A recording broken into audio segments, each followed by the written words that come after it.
All right, let's get into it. 1978's The Manitou. How are you guys saying it? It's a Manitou. Manitou, Manitou. I guess. Yeah, Yeah. I think it's Manitou. a There you Manitou.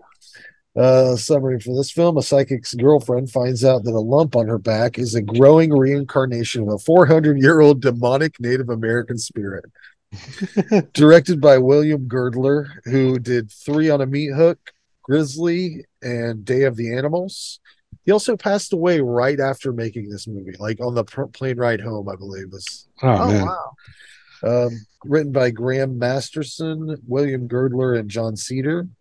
Um, it says Tony Curtis in it, who's what do you? How old do you suppose he is? Like Well, 40? In what this, in this Yeah, movie? yeah. Probably 50, I'd say, You right? think yeah, I Yeah. feel like 50. so? Like I'm not really familiar with what he's done. Like I know the name, I know what he looks like. Like I've seen him in Have you clips or seen whatever.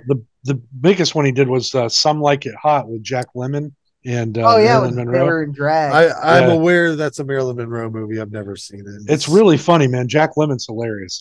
It's one of the only movies from that time period that I can stomach. So, Yeah, it's a rough time yeah, period.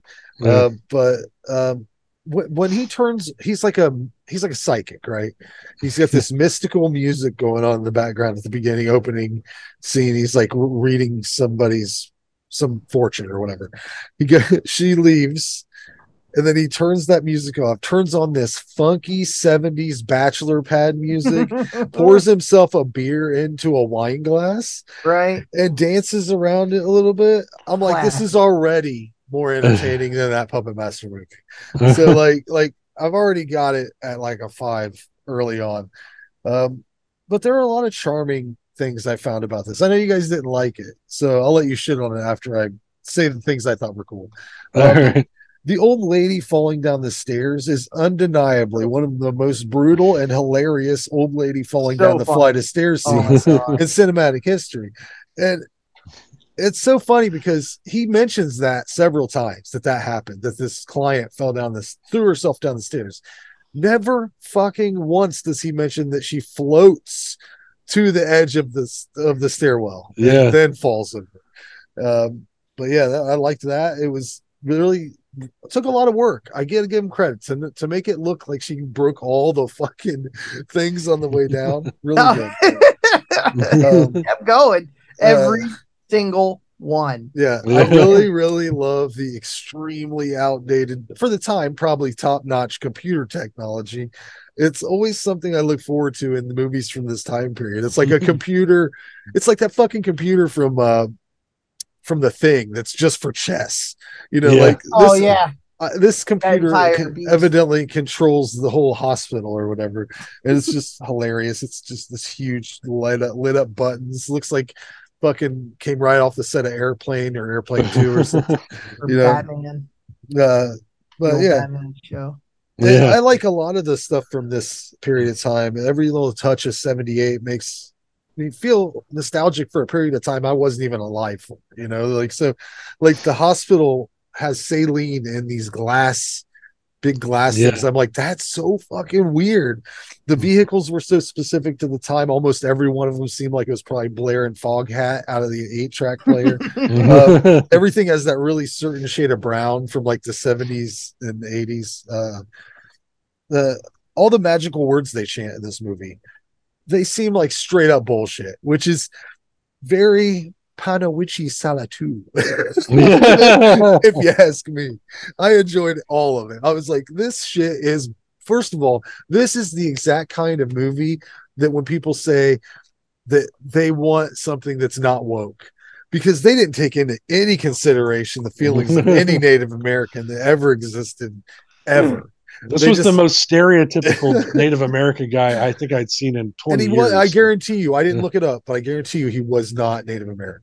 I guarantee you. Oh, He's I don't probably know. not at all.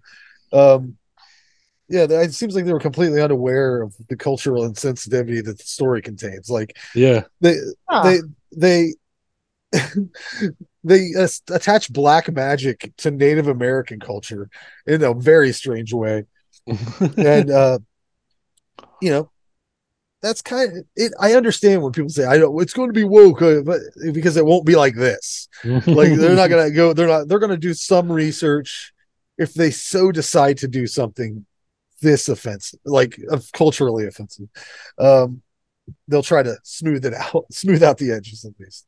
I love that Burgess Meredith is in it. He's part of the cultural insensitivity. He's talking about Indian magic and all this stuff. He's got a sweet goatee mustache combo though. It's fucking amazing. And you know, the funniest thing that happens involving the Native American culture and the magic of the Indians or whatever they want to say is whenever Tony Curtis and his Native American friend, what's his name? Uh, John singing, is it Singing Rock? something Something like like that. that. Yeah. He's got the bed outlined in salt or something. What is it? Or Yeah, he's he's got Yeah. salt. Yeah. and then he's got these sticks and he's clinking them together. That shit was so fucking funny. And then the fact that it's the what's the dude's name? Vic Morrow or whatever, the guy that plays cousin It is the little guy that pops out, the little shaman. Oh, that was him. I didn't Yeah, know that. Yeah. whatever the guy's name that plays cousin It on the Adams Family. Victor, is it Victor Silla? Maybe that's it. That's it. Something like that. Did, yeah. Yeah. And when you see the like, there's a point where you see the spirit of the lizard of the trees. And when that moment happens, when you see this thing, I wanted to give this movie an award for like the shittiest special effects. It's nothing like it looks like a man in a lizard costume Oh my god. from fucking Spirit Yeah. Halloween or something. But it's very bad. The ending though, man, it was like someone had seen Flash Gordon and read a bunch of heavy metal magazines Mhm. and like had a dream about how he was going to end his movie or something because it is bonkers. There's like asteroids flying around, psychedelic devil lasers, cryptic nonsense that, and I don't understand the Manitou thing. Everything has a Manitou. The hospital electronics Life Force, have a Manitou, right? I guess. Yeah. But Yeah, something like that. Yeah. yeah, well, I give it a solid 6. I had fun. It was fun. It was weird and stupid, and brown. Yeah, fun. So I watched this actually not long before it was picked. Just because I'd heard about it but never saw it. And I it was a product of his time. I just read that that Indian American Indian was he's Syrian. He was Syrian born in Yeah. as a child. Um, I mean, this is all right, I guess. Like it had star power. You know, Tony Curtis was like at the kind of tail end of his career there. You know, Susan Strasberg was a name I recognized. I couldn't tell you every single movie she's been in, but she was similar. The the first time watching it, I was like, why is this almighty fucking world eating demon a little guy? Why is he Yeah. why did they make him a little person? Why Well, didn't they explain that? Yeah. so check it out. I think they did, and it was very like matter of factly. They're Oh. talking about every time they do x-rays, they kill cells. And they Okay. x-rayed that thing a whole bunch of times. So they dwarfed it up. Oh. And he's pissed. That's what they said. Okay. That's what the John Singing Rock said. He goes, well, you heard him. He's mad. I like the depiction of the devil, that old spirit, you know, that formless whatever it Oh, is. yeah. I liked how they did that. I thought that was cool. Like that makes sense to not have just have various forms. Tony Curtis, great actor. You know, Jamie Lee Curtis's dad, married to from Janet Leigh from Psycho, and you know, many other movies. But this was not his finest hour. It definitely wasn't. This movie was just bad. I believe I read that he wasn't going to do this movie because there were no Native American people in it. And then he was like, well, I got to get some money, you know? Yeah. Tony Curtis needs a new pool, he said. Yeah, right. I like when the computer blows up that doctor. I thought that was that was cool. That was unexpected. I thought he was gonna live, but he's the one that did all the hurt, the operations and shit. That whole last scene though, that was fucking ambitious. Way beyond what they could do then. Like it looked so bad. The way the Manitou was, that's what I'm calling the guy because I can't remember his name, his whatever. Panawitchy dummy, whatever his name is. He was like cut off.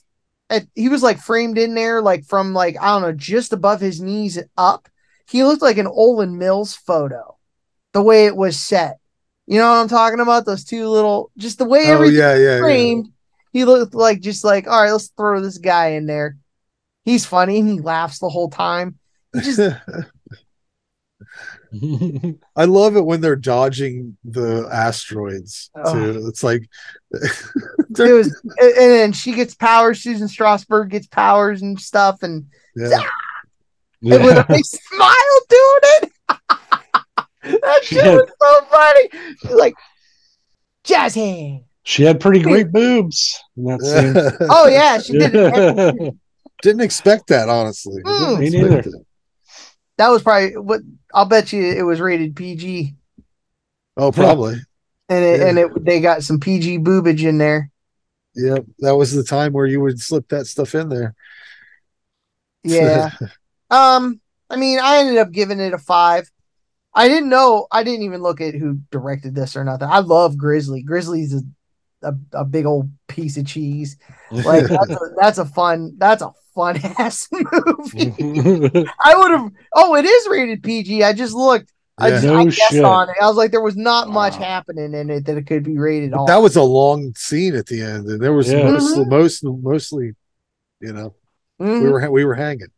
So. Oh yeah. Oh my god, it was so long too. Like just. I don't know, man. Yeah, it really was. Yeah, you know what it felt like to me? Do you remember before video games were video games? They had those little weird toys that would be like a screen.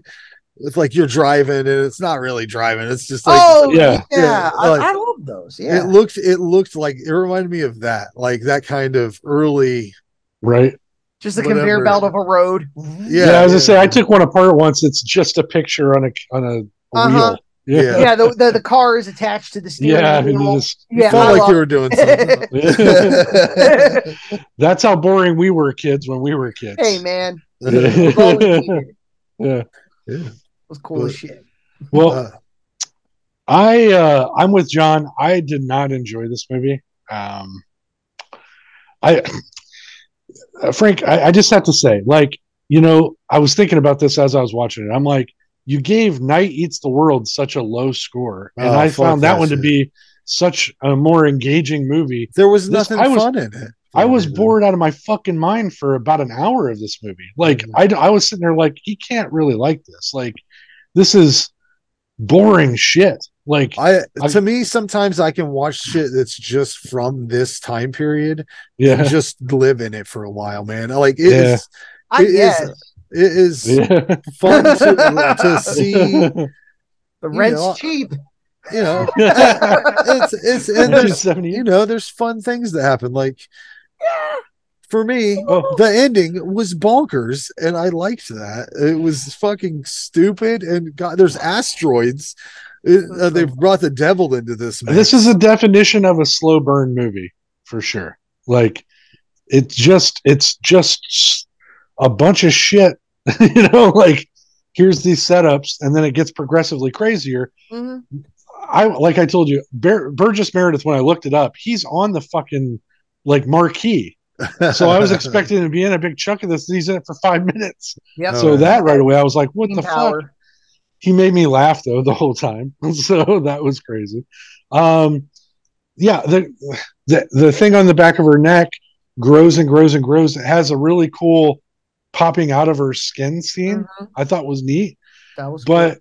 it's so silly at the same time Oh that yeah. I couldn't get into. I couldn't take it seriously. I was like, You I was shouldn't have laughing. taken it Yeah, seriously. I know. Every word that they said, you should have Is been laughing nonsense. at it because it's Dude, like they were they're- playing it so serious. but they're explaining the dumbest shit that's ever I been written know. down. So they believe it. Yeah. Really believe it. The thing I liked though, I don't normally like Tony Curtis. Like I said, I like that one movie he did with Jack Lemmon and Marilyn Monroe, Some Like It Hot.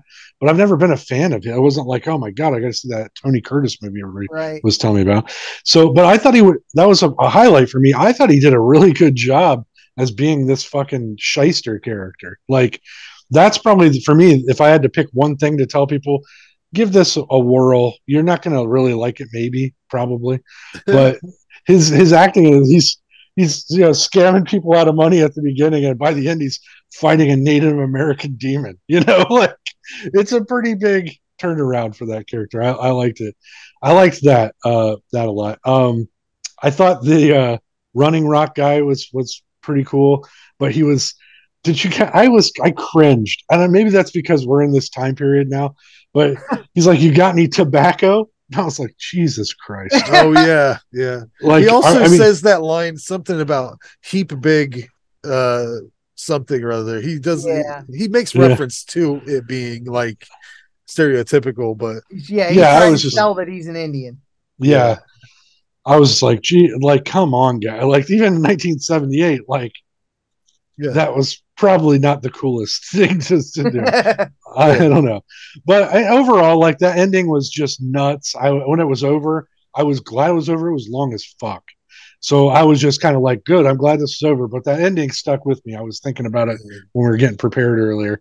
I'm like, that was ambitious for that time. It could look really cool later, like they ever did this again, maybe with some better, ideas. This is one of those films that could benefit from a remake. I mean, if the right person did it. You know what's fucking hilarious though, dude? The image of that girl, what's the actress, the woman who's in the bed at the end with the devil thing in the sky behind her and the little dude down here.